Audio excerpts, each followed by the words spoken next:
Salut, moi je m'appelle Bananko Konakan Gilbert, je viens d'avoir ma licence en fondamentale en mathématiques à l'Université de Lomé. Je fais cette vidéo pour le concours de maths digital 3. Le programme que j'ai choisi utilise la transformation de Fourier et l'espace de Lebesgue dans le traitement des signaux tels que le signal électrique audio, en gros dans la communication sans fil. On considère un signal électrique f de t qui peut être représenté par une fonction de Lebesgue L1 sur l'intervalle 0 à t, où t est la période du signal. On souhaite filtrer ce signal à l'aide d'un filtre linéaire dont la réponse impulsionnelle h de t est également une fonction de Lebesgue L1 sur l'intervalle 0 à t. On suppose que le signal et la réponse impulsionnelle sont tous deux bornés en valeur absolue, très important. En numéro 1, on nous demande de calculer la convolution f(h) de deux fonctions, c'est-à-dire la fonction g de t. Numéro B, en utilisant la transformation de Fourier, exprimer la convolution g de t sous la forme d'une intégrale contenant la transformée de Fourier de f et celui de h. En C, on dit montrer que si f et h sont tous deux dans l'espace de Lebesgue L1 sur l'intervalle 0 à t, alors leur convolution g de t est également dans l'espace L2. La première question est de chercher la convolution de f et h, sachant que g de t est égal à l'intégrale de 0 à t de f de u, h de t moins u, d de u. La convolution de f et h est donnée par l'intégrale de 0 à t de f de u, h de t moins u, d de u. Avant de calculer cette convolution, il va falloir connaître la nature de f et h. Or, dans le sujet, on nous a dit que f et h sont des fonctions de Lebesgue 1, c'est-à-dire que f de t, h de t sont mesurables sur 0 à t. Et de plus encore, la norme L1 de f et h sont finies, c'est-à-dire que la norme de f sur 1 est égale à l'intégrale de 0 à t de f de t d de t est inférieure à l'infini. De même pour le h aussi. Maintenant, une fois que nous connaissons la nature de f et h, on peut par conséquent dire que le produit de ces deux fonctions f et h est intégrable sur 0 à t. Ce qui nous permet maintenant de calculer la convolution de f et h. Vu que le produit de ces deux fonctions est intégrable, moi je vais chercher à calculer l'intégrale avec un changement de variable. Changement de variable en posant v est égal à t moins u. Maintenant, nous aurons besoin de la dérivée de u. Autrement dit, on va chercher à dériver v. Ça fait moins dérivée de u. Maintenant, lorsque le u tend vers 0, c'est-à-dire les bornes, le v lui va tendre vers t en le remplaçant. Lorsque le u tend vers t, le v lui va tendre vers 0. Je reviens et je remplace dans la convolution de f et h. f et h qui est égal à l'intégrale maintenant de t à 0 de f de... En remplaçant le u aussi, on va tirer u ici. Ça va être t moins v, h de v. Maintenant, entre parenthèses, moins d de v parce qu'on vient de dire que d de v est égal à moins d de v. Donc, le moins là peut faire permuter aussi les bornes de l'intégrale, ce qui devient maintenant l'intégrale de 0 à t de f de t moins v, h de v, d de v. Maintenant, en appliquant les propriétés de convolution, ceci, g de t devient maintenant l'intégrale de 0 à grand t de f de t moins v, h de v, d de v pour tout t éléments de 0 à t. Ceci, c'est l'intégrale du produit entre f de t moins v et h de v pour tout t éléments de 0 à grand t. Comme f et h sont bornés en valeur absolue, alors le produit de ces deux fonctions l'est aussi, grâce à une conséquence du théorème de Fubini. Donc par conséquent, notre g de t est aussi borné en valeur absolue, parce que c'est lui la convolution de f et de h.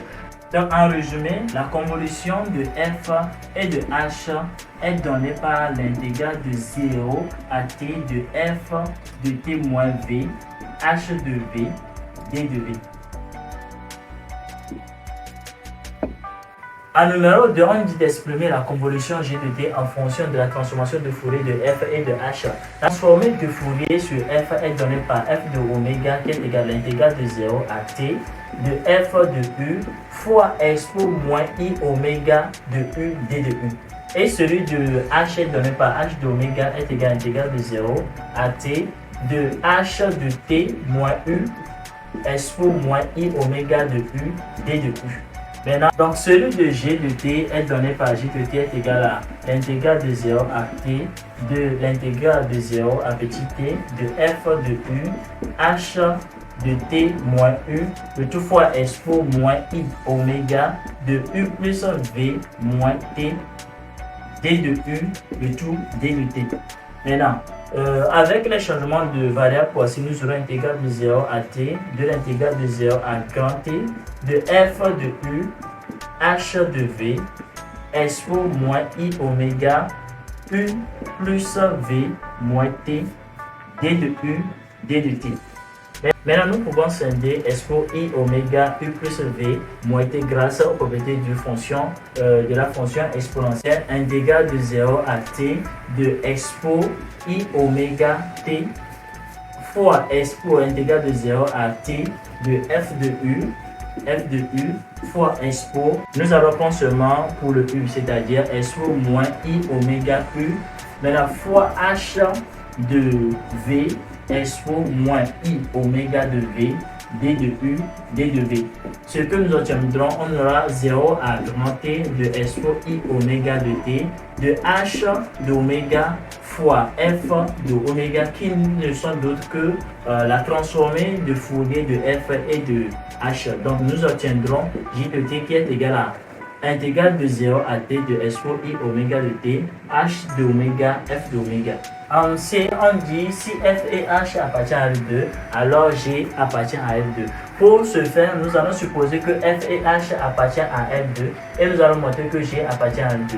Donc f et h appartiennent à L2, cela signifie que f et h sont mesurés sur l'intervalle 0 à grand t. Et de plus encore, f et h sont tous les deux intégrales au carré sur 0 à t. Ceci veut dire que la norme de f sur 2 au carré est égale à l'intégrale de 0 à t de la valeur de f de t au carré d de t est inférieur à l'infini. De même aussi l'intégrale de g et de f de h plutôt au carré est égale à l'intégrale de 0 à t de la valeur de h de t au carré d de t est inférieur à l'infini, c'est-à-dire que les deux normes sont finies. La norme L2 sur G est donnée par G, la norme de G sur 2 à 2 est égale à l'intégrale de 0 à t de valeur de G de t au carré d de t. Et donc maintenant nous allons remplacer G de t qui est la convolution, ça fait l'intégrale de 0 à grand t de la valeur de l'intégrale de 0 à petit t de f de u, h de t moins u, d de u, le tout au carré d de t. Ceci avec le changement de variable voici, nous aurons l'intégrale de 0 à t, de la valeur de l'intégrale de 0 à t, de f de u, h de v, d de u au carré d de v maintenant. Maintenant, celui-ci, l'expression là sera inférieure ou égale à l'intégrale de 0 à t, de l'intégrale de 0 à t, de la valeur de f de u, fois valeur de RH de v, maintenant le tout au carré bien sûr, d de u, d de v.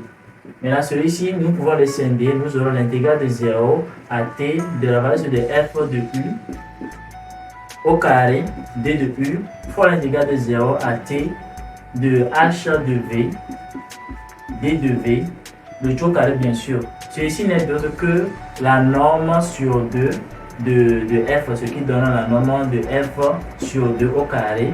Maintenant ici aussi nous aurons la norme de h sur 2 de f au carré. Donc on obtient ici en gros la norme de g sur 2 au carré qui est inférieure égale à la norme sur 2 de f au carré fois la norme de h au carré sur 2 bien sûr. Ce qui donne la norme de g sur 2 inférieure à la norme de f sur 2 fois la norme de h sur 2. En conclusion, un filtre linéaire peut être exprimé comme une convolution de la réponse impulsionnelle. avec le signal d'entrée. Par conséquent, si la réponse fusionnelle est dans l'espace de l'airbag, alors le signal filtré l'est également.